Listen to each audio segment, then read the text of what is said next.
भागवत पुराण में ना एक ऐसी कहानी है जो हजारों सालों से हमें एक बहुत ही गहरा सवाल पूछने पर मजबूर करती है कि भाई जब हमारी अपने ही शक्ति और हिम्मत जवाब दे जाए तब हमारा असली सहारा कौन है।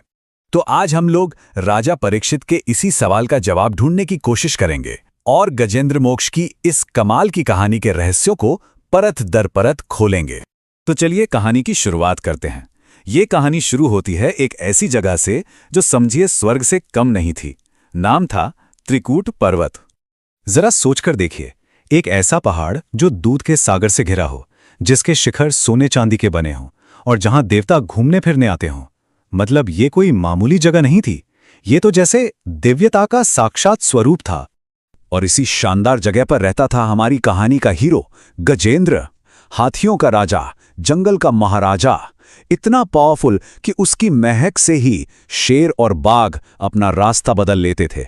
पर जैसा कि हम आगे देखेंगे ना, कभी-कभी सबसे बड़ी ताकत ही सबसे बड़ा बंधन बन जाती है।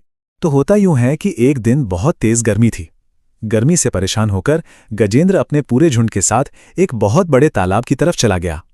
ये तालाब एक दिव्य बगीचे के ठीक बीचों बीच था और पानी भी क्या खूब था, अमृत जैसा, सुनहरे कमलों की खुशबू से महकता हुआ। सबने पहले तो अपनी प्यास बुझाई और फिर गजेंद्र खेलने में मस्त हो गया। अपनी हथिनियों और बच्चों पर सूंड से पानी फेंक रहा था। मतलब अपनी दुनिया में, अपने परिवार में पूरी तरह से डूबा हुआ था। वो अपनी खुशी के कह सकते हैं कि शिखर पर था। भगवान की माया में ऐसा खोया था कि उसे इस बात का जरा भी अंदाजा नहीं था कि बस अगले ही पल उसकी पूरी दुनिया बदलने वाली है। और फिर नियति का खेल देखिए। एक बहुत ही ताकतवर मगरमच्छ ने गुस्से में आकर गजेंद्र का पैर पकड़ लिया और बस एक ही झटके में वो स्वर्ग जैसा माहौल एक जंग के मैदान में बदल गया। वो खूबसूरत तालाब अब जिंदगी और मौत की लड़ाई का अखाड़ा बन चुका था। अब गजेंद्र कौन था? जंगल का राजा। उसने अपनी पूरी ताकत से पलटवार किया। उसे लगा कि वो अपनी शक्ति से इस मुसीबत को जड़ से उखाड़ फेंकेगा। लेकिन उस मगरमच्छ की पकड़ शायद उसके घमंड से भी ज्यादा मजबूत थी। और सोचिए जरा क्या हुआ। गजेंद्र ने बहुत संघर्ष किया। उसका पूरा झुंड चीखने चिल्लाने लगा। सबने मिलकर उसे खींचने की कोशिश की, लेकिन नाकाम रहे। और जब उन्हें लगा कि अब मौत पक्की है, तो वो उसे उसी के हाल पर छोड़कर चले गए। उसकी अपनी ताकत, उसके अपने लोग सब बेकार साबित हुए। वो एकदम अकेला रह गया। और ये लड़ाई कोई 1-2 दिन या 1-2 साल नहीं चली, पूरे 1000 साल। जरा कल्पना कीजिए, इन 1000 सालों में सिर्फ उसका शरीर कमजोर नहीं हो रहा था, बल्कि उसका घमंड, उसका मैं जो था ना, वो भी धीरे धीरे टूटकर बिखर रहा था। ये लड़ाई बराबर की थी ही नहीं, है ना? देखिए, गजेंद्र जमीन का प्राणी था और मगरमच्छ उसे लगातार पानी के अंदर खींच रहा था। पानी में उसकी ताकत हर पल घट रही थी। दूसरी तरफ मगरमच्छ तो अपने घर में था, अपने इलाके में। वो तो हर पल और ज्यादा ताकतवर होता जा रहा था। तो अब वो पल आया जब लड़ने के सारे रास्ते बंद हो चुके थे, जब गजेंद्र की ताकत और उसका घमंड दोनों ने पूरी तरह दम तोड़ दिया था। और ठीक उसी पल गजेंद्र के अंदर एक बहुत गहरे ज्ञान का उदय हुआ। उसे एक बात साफ साफ समझ में आ गई कि मेरे अपने लोग मुझे नहीं बचा सकते, तो फिर मेरा सच्चा सहारा कौन है?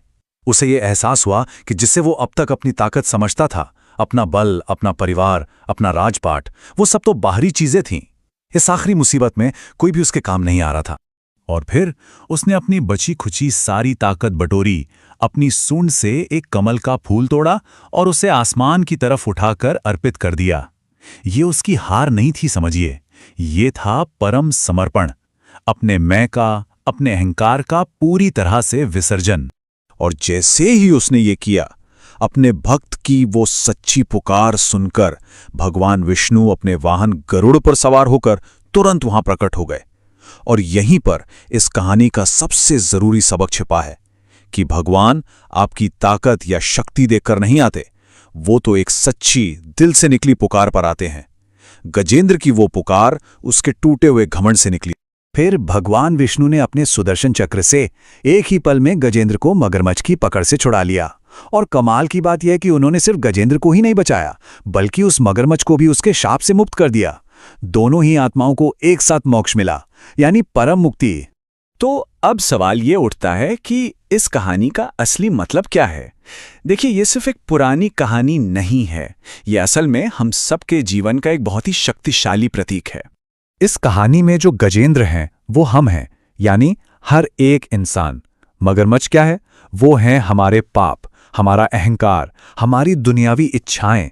और वो कीचड़ भरा तालाब, वो ये संसार है।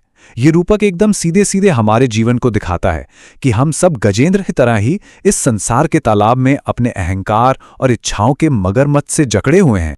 तो फिर मोक्ष क्या है? मोक्ष यानी इसी संसार के जन्म और मृत्यु के चक्कर से आजादी। और ये कब मिलती है? जब आत्मा अपने अहंकार और मोह माया से ऊपर उठकर उस परम शक्ति के आगे समर्पण कर देती है। गजेंद्र को भी मुक्ति ज्यादा लड़ने से नहीं मिली, बल्कि ये स्वीकार करने से मिली कि मैं अकेला कुछ नहीं कर सकता। जब उसने अपने मैं को छोड़ा और उस परम शक्ति को पुकारा, तभी वो आजाद हुआ। असल में यही मोक्ष का सार है।